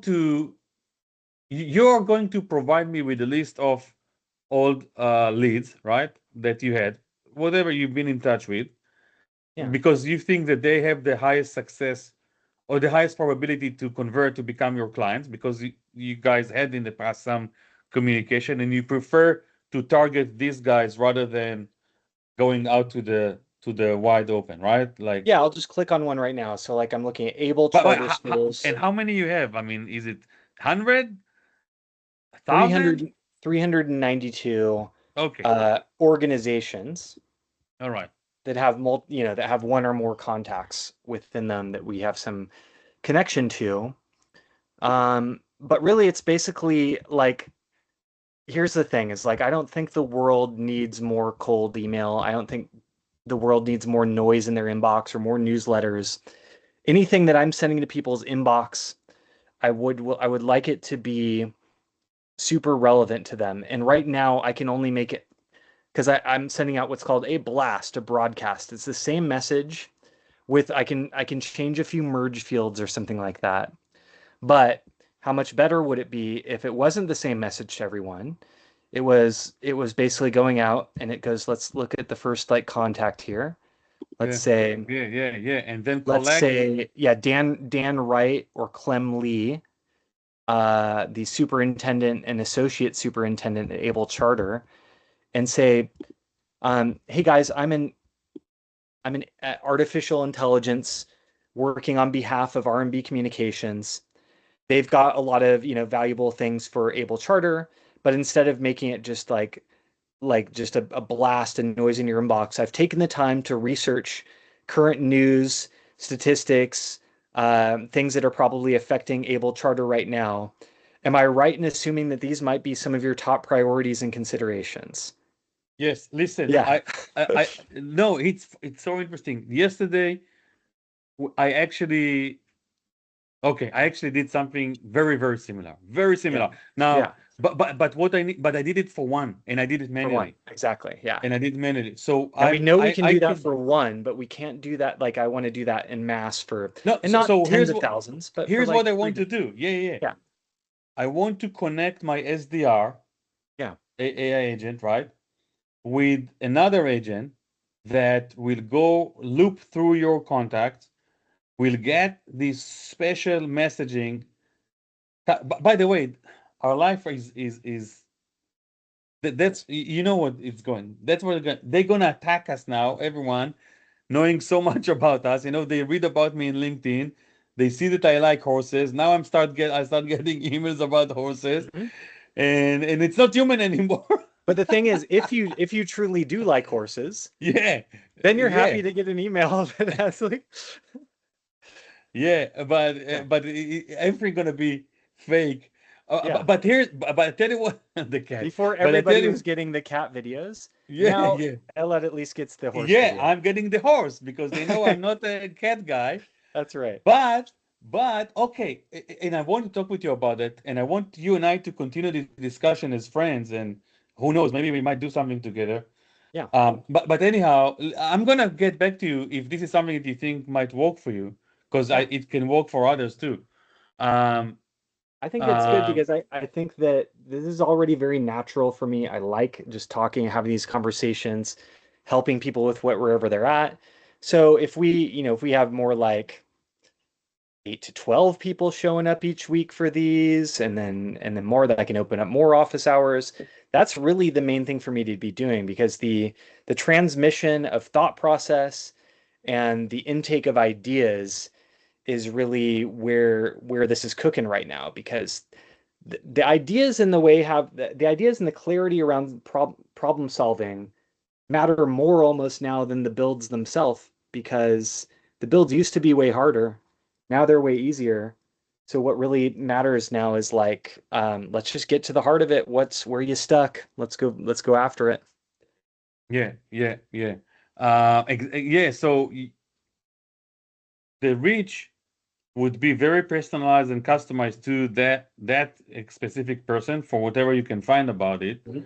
And we can instruct the agent where to look, whether it's going to be from your old communication with him or whether it's going to be whatever is out there, in the public domain. Yeah. And yeah, all right. And then And I always had the best results when I would, even if I was running a similar campaign, I would do a custom video, like if I were trying to sell websites to schools, which we were doing for a while. I would go and look at their existing website. I'd record a custom Loom video. What's working, what's not working. Here's what we offer. Here's like an example of what our stuff looks like compared to this. And, is this something that you'd like to explore? I would send it over to them, but I would also then immediately after call them up on the phone, usually get a voicemail, but leave a voicemail.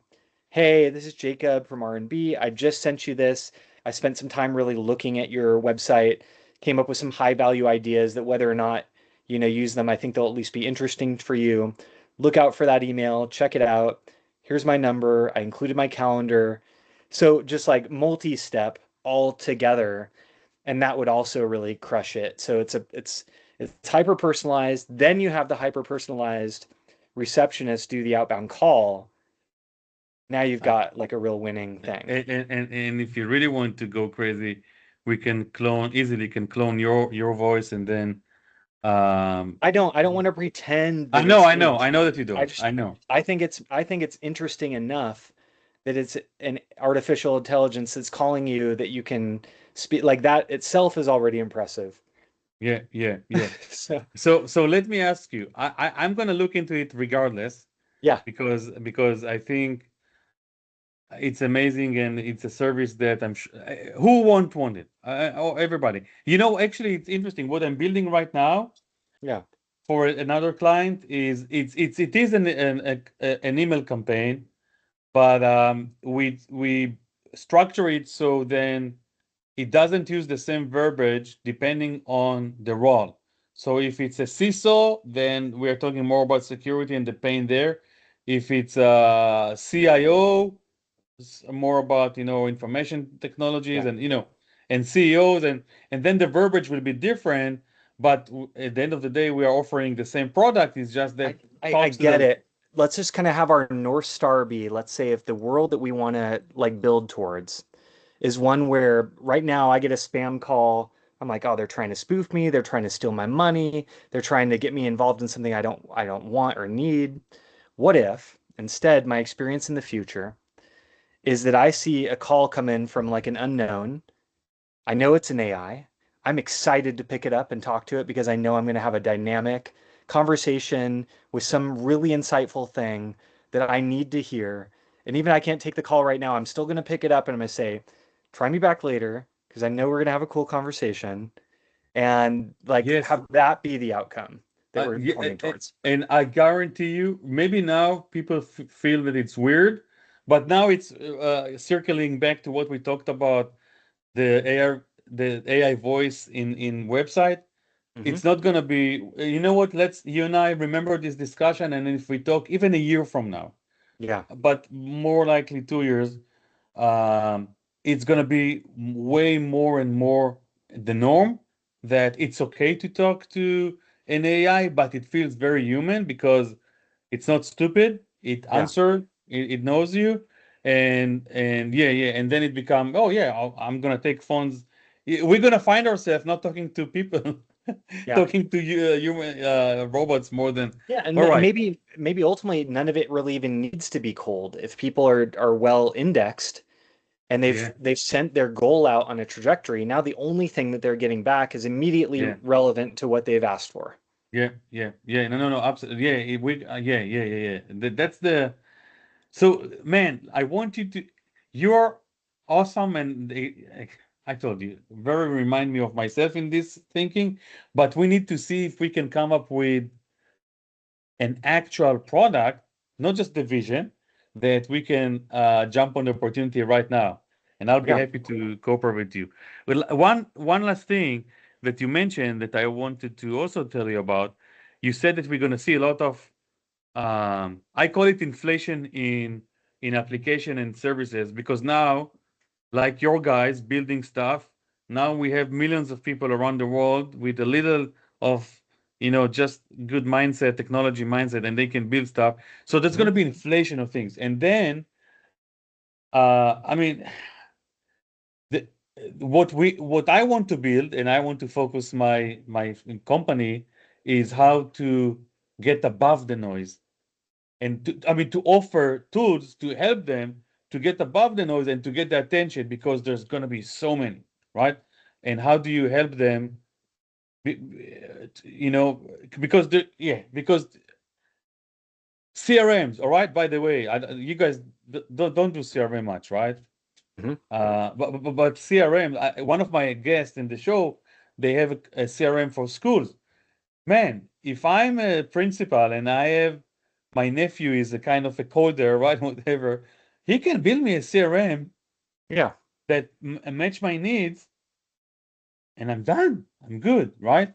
So anyhow, but now, okay, let's sell it to others.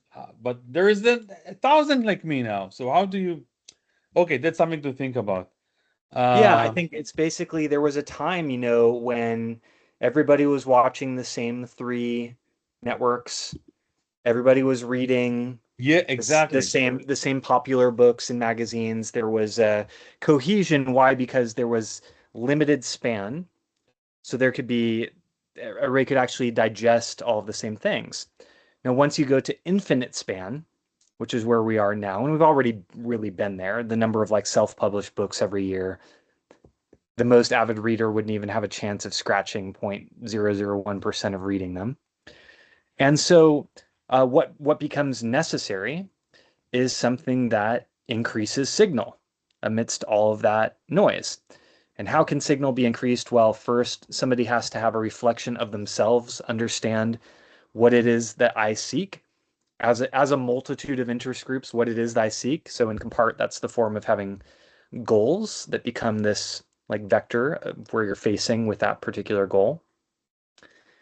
And then along those lines, then being able to attract and find exactly the best fits along that.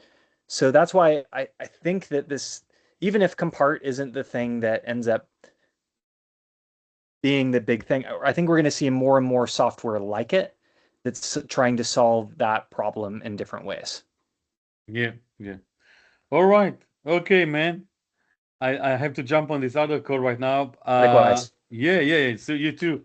Yeah, let's keep in touch. Anything you need, anything AI related, let me know, and let's try to do something together. Okay. Thank you. Thank you. All Thank you. Bye right, now. talk to you soon.